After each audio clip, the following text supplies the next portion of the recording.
No matter how many LEGO builds I look at, I still find myself impressed with the creativity and ingenuity of builders. Let's explore the most genius and impressive LEGO building techniques. Perhaps the single greatest build I've ever seen was revealed recently for Brickvention 2024. A true master builder named Donnie Chen, who also designed the incredible Grand Piano LEGO Ideas set, unveiled his nearly 7,000 LEGO piece dragon to commemorate the Year of the Dragon, and man, this thing is impressive. The first thing people notice about this build is the sheer size of it. If you uncoil the dragon, it stretches out to 6 feet or about 2 meters long. What's even more impressive is that this behemoth has zero strings, wires, or glue. This entire beast is built brick by brick. So how did he do it? Well, if we take a look at this amazing behind the scenes image shared by Donnie, we can get a few ideas. If you look near the front around the yellow bits, you can barely make out these black ring pieces that were originally found in the Hogwarts icon set to make Harry Potter's glasses. What's cool about these pieces is that any LEGO clip can be attached to them, and this is the secret to Donnie's technique here. If we look a little closer at one of the nearly 1,500 scales, we can see just how simple and elegant the design is. Just a bracket, clip, and tile. But how did he get those curves? Well, up front and at the end, we can see several of these 11 by 11 curved Technic gears providing the overall shape. And by looking this fearsome dragon in the eyes, you can see a few more cool techniques. The eyes themselves are just golden eggs, and just behind each one is a golden banana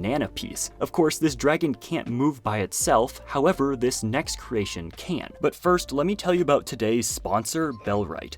Bellwright is an open-world single-player or co-op medieval strategy survival game where you, as the player, are charged with picking up the pieces of your past and bringing justice to a broken nation. You must gather, hunt, craft, and build an army to survive. Bellwright also has a very rich storyline. As you play, you'll discover that in your childhood, you were framed for the assassination of the Crown Prince and had to leave the country to save your life. Years later, you return to your homeland to find answers and liberate your country from corrupt powers. Built in Unreal Engine 5, this gorgeous, sprawling open world is where you'll work your way up from a tiny settlement to the acting leader of a full-fledged rebellion, strategically leading your army into battle. Deal with threats in different regions to gain respect, and acquire new resources to further your technology and strengthen your cause. Add recruits as companions to complete quests, or assign them a task to help expand your settlement as you manage your outposts. Bellwright is out now in early access on Steam. Click the link in the description to play now and get ready to become the leader of the rebellion. Thanks to Bellwright for sponsoring, and now on to the next LEGO creation. Many LEGO builds are fairly static when placed on a shelf, but that's just one reason why this build from Lasting Atlas over on Reddit is so cool. This moving diorama perfectly captures the action of an off-road motorcycle ride and may remind you of Indiana Jones or various games such as Excitebike. While we don't get a lot of insight into the actual mechanics at play here, the user did mention that they didn't have many Technic pieces floating around and that this build was the result of hours of trial and error. It's super cool to see something so elaborate come out of just a pile of bricks and ample free time. All that's left now is just to motorize it. In my opinion, LEGO motors are a tragically underused piece in sets. Like, I do get it, LEGO is supposed to be a batteries not required type of toy, but the options that these motors open up for sets are endless. Case in point, this incredible build from Studley McBrickster over on Instagram showcases just how fast you can get LEGO bricks moving. Here we can see 4 copies of the Flash breaking the sound barrier as they speed in a circle around 2 hapless villains who seem powerless to slow down Central City's speediest superhero. The mechanism at play is still pretty straightforward. Move the dial and the Flash runs faster. While the build itself might not be the most complicated, the design around the minifigures and the concept is really cool. Of course, LEGO sets don't tend to move on their own, so creating the illusion of movement has been a challenge for builders for decades, and the Flash seems to be a popular choice for playing around with this idea. Over on Flickr, we've got this design from SpitBrix, which is just so straightforward and simple that it's absolutely brilliant. Bulletproof over on Reddit gave us their version, while Eric T gave us this similar take with transparent pieces in this build. Further, David19 takes the same idea and goes a little bit further with it to create this version. But what's better than just one speed demon? Well, 2 speed demons obviously. That's where this render from WindGecko shines. I personally really like this building design. Cruz Baca Creations took this idea and ran with it when they put together this incredible little display, and DRevan15 takes things one step further with this build. What's neat about this last one is just how perfectly it recreates one of the most iconic comic covers for the Flash. That's awesome. However, the single coolest Flash build that I came across has got to be this life-size version from the amazing Nathan Sawaya. If you're not already familiar with Nathan's work, he's the incredibly talented artist behind the Art of the Brick SpitBrix exhibition, and everything he builds is truly impressive. Now turning towards some slightly more complicated builds, the red-eye tree frog from MMB Max on Reddit would fit in perfectly alongside any of LEGO's botanicals or even insect collection. The eyes here are absolutely perfect and are taken from this set from the Doctor Strange and the Multiverse of Madness. And this builder also used minifigure helmets to create the pink flower petals as well as the frog's orange toes. Certainly a super clever design. Now another fantastic build that I came across is this creation from Nan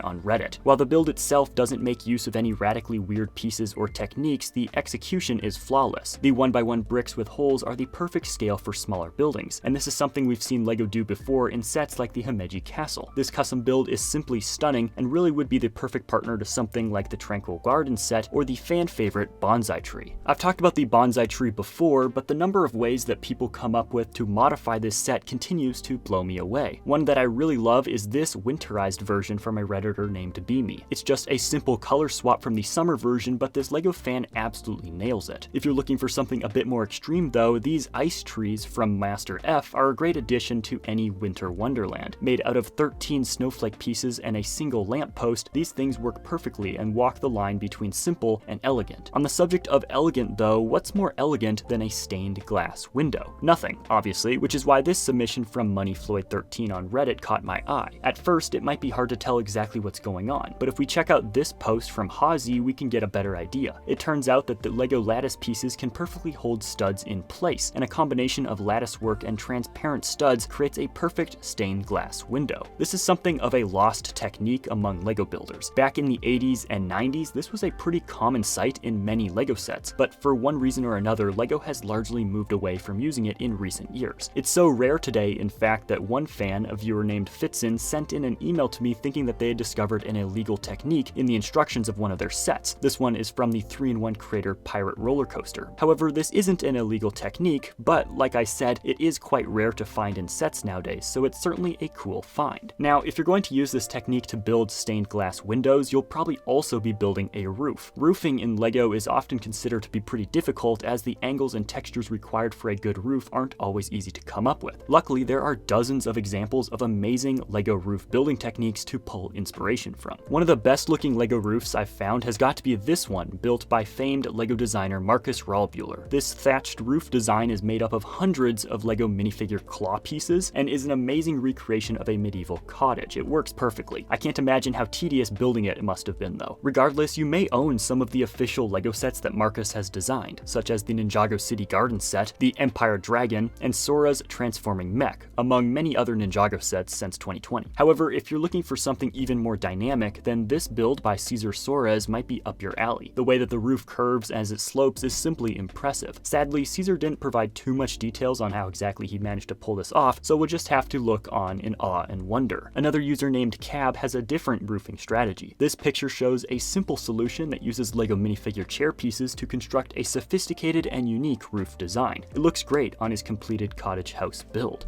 However, there's another technique that's even more creative, and while I talk about it, please take 2 seconds to go down and tap that subscribe button if you enjoy my videos. This roofing technique was posted by Robert on Flickr. While it might look like a simple cottage from the distance, looking a bit closer reveals that the roof is made up of dozens of minifigure hands. What's more is if you look at the fence in the background, you can see that it too is made out of minifigure hands. I don't know what's going on in that house, and I'm not sure if I want to find out. Now, LEGO minifigure parts can be used in all kinds of unexpected ways. A few LEGO fans over on Reddit discovered a very unexpected way to use the LEGO beard piece that really blew my mind when I first saw it. Millennium Falcon Lover posted these images on Reddit of a minifigure using a beard piece as hair, and the results are great. From the front, it looks fantastic. They even posted an alternative version using an ice cream swirl as a bit of hair on top. Another user named Epileptic Chimp was inspired and posted this picture of a minifigure using the same beard piece but in orange. Very creative. Another fun building technique is adding a carrot piece to the end of a blaster to create the illusion of a muzzle flash. Up close, it's still very clearly a carrot, but imagination says otherwise. From a distance, it looks great, and it's also very effective if you're trying to create a brick film with weapons. It also reminds me of the funny carrot blaster from LEGO video games. Changing pace a little bit, I want to show off this incredible build from Boba Cat Mox on Reddit. This battle droid is 364 parts of pure awesomeness, and it looks so much better than any battle droid that LEGO has officially put put out. Seriously, just look at it compared to this one and tell me which one's better. This thing is super posable and is the perfect addition to any Star Wars fan's collection. With LEGO recently releasing the Droideka set, it might not be too long until we get a revamped battle droid to go along with it. But speaking of Star Wars, check out this super buff Yoda